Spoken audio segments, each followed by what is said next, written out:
the night of January 15th. I'm just going to do a quick update while I take my pills. Just got out of the shower, so that's one thing that I achieved today. I showered. I had 2 meals out of the 3. I missed lunch, which is kind of common for me. Just because, like, I don't know, I get breakfast and then I'm not hungry at lunchtime, so I forget to get lunch, which it happens. But I did get breakfast and dinner, so that's 2 out of the 3 meals, so that's good. I was supposed to have 2 classes today, and then, like, they got rescheduled or moved or something, and so I didn't. But I did get something done that I really needed to do, was I had to go down to the Build Center at my college, and that's like the help office for people with learning disabilities at the university I go to. And I got all of this semester's stuff all aligned. So filled out like my goal sheet and got my tutoring schedule. Did that. So tomorrow I have 3 classes. Let's see, I have a dance class, I have a Spanish class. I'm gonna try to make some Spanish flashcards tonight after I finish taking my pills. And I have sociology tomorrow. And sociology ends at 5:30 and it's right by the student center, which is where all food is on my university, so I'm just gonna get dinner then, so 1 meal guaranteed. I find that if I plan a time for my meals, I am way more likely to actually take them.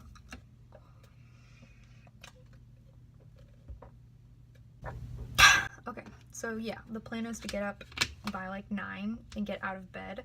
My first class is at 10, but it's a bit of a trek, and I just need to get in the habit of getting up at the same time every day, because I think that will also help as far as getting my life together. So yeah, I'll see you in the morning.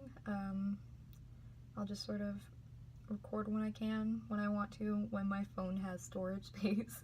So yeah, night.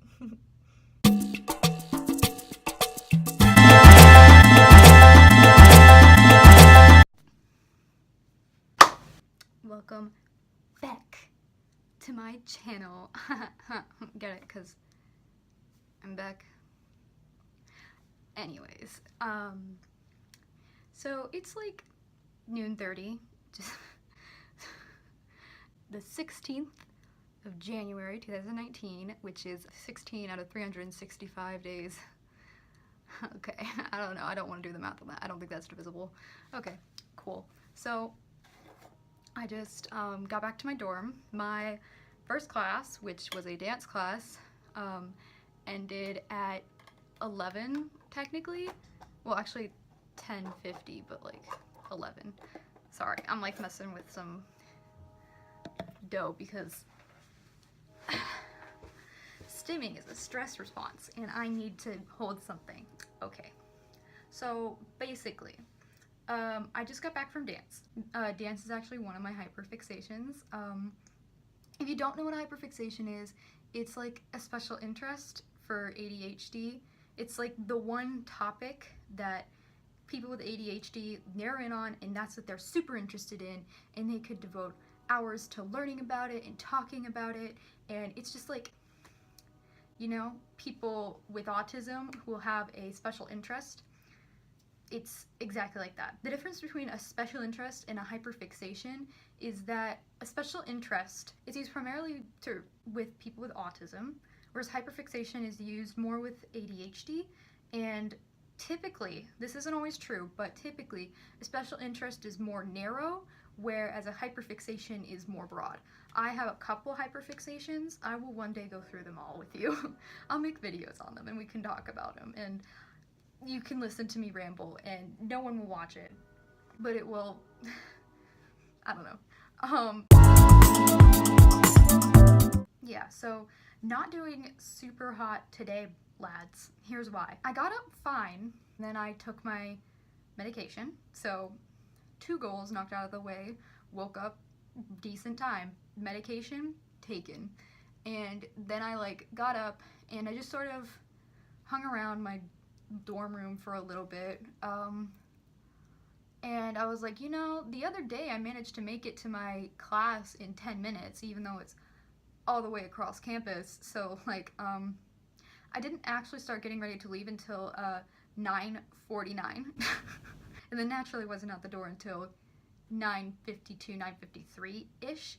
And the first step I took outside my, like, dorm hall was, oh shit, I forgot my wallet. And that's a problem, because my wallet has my ID in it for my university, which gets me access to food, and it gets me into buildings. So, well, it gets me into my dorm hall. So that was a problem. And it's also a problem because my wallet also has my key on it. The key to get into my dorm, like, room. The door to my room, I don't know if it's like this on all the rooms in our dorm, but it locks when you close it. So once you have left it and shut the door, you're not getting back in without a key. And there's obviously individual keys to each dorm room. So yeah, and that's also a problem because the RA desk at my hall doesn't open till noon. So yeah, my class got out at like 10:50, so I ended up just staying in the hall where my first class was until like 11:40 something, and then I came back to my dorm. Fortunately got unlocked, got in, and I'm here now. But that goof definitely made me go a little because like, here's the thing with like having a disability and like knowing that you're gonna do things that like, it's kind of like a boneheaded thing. It makes you go, oh fuck. It, like, I don't know, it just kind of sucks. Like, it can throw you off. Like, you just sort of get, like, especially me, I do struggle with anxiety, and I especially struggle with like spiraling down into like these like places, and I definitely have done some not great coping mechanisms. I'll get into that and like talk about how I get through those, because I think that's important. I don't think a lot of people talk about that either. But yeah, I'll just feel fucking stupid. Like, I was just like, wow, I'm moron supreme. Like, I'm getting a degree in creative writing. I should be getting a degree in dumbass. Like, I would have a 4.0 if my classes were in dumbass, because that's me. But like, you know, you just sort of had to go through it, and you had to be like, come on, like, you know, everyone forgets their keys. Like, this is only the second time this whole year that you've been knocked out. Not just 2019, but like school year. First semester, I was only locked out one time. And technically it was because the door to my room was broken, so that wasn't even my fault. So, wig. Yeah, so just sort of remembering to put it into perspective and remember that, you know, people often get locked out, forget stuff. Like, it's not just an ADHD thing. Like, I might be more prone to it because of my ADHD, because I forget to do things. I'll get so wrapped up in something.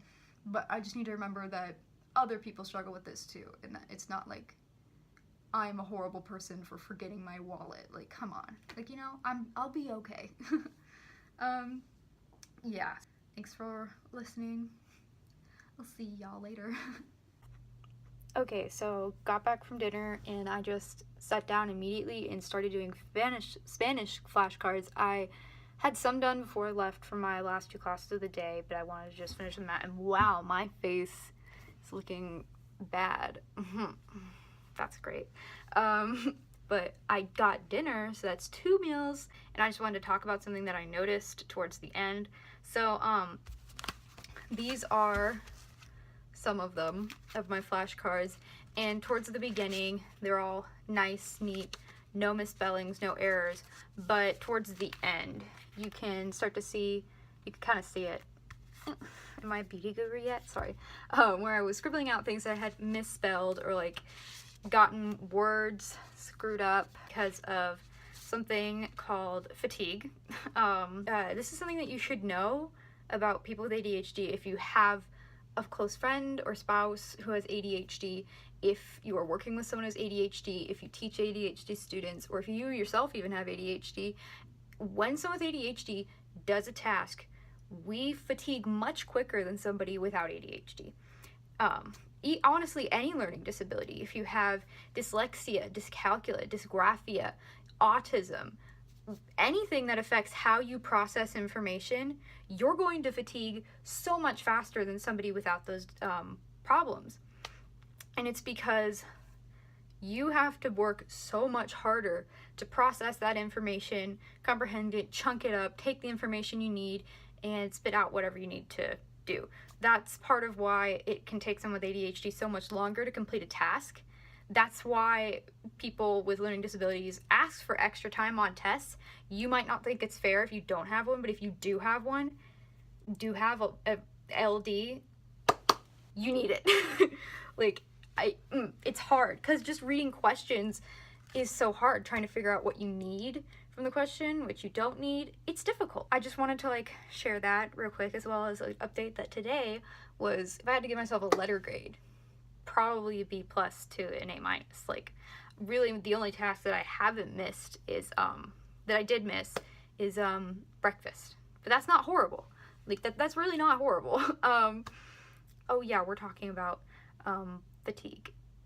So fatigue, it's just something you should know about. So whenever you're working with someone who's ADHD and they're missing easy things, especially towards the ends of a task, please be patient with us.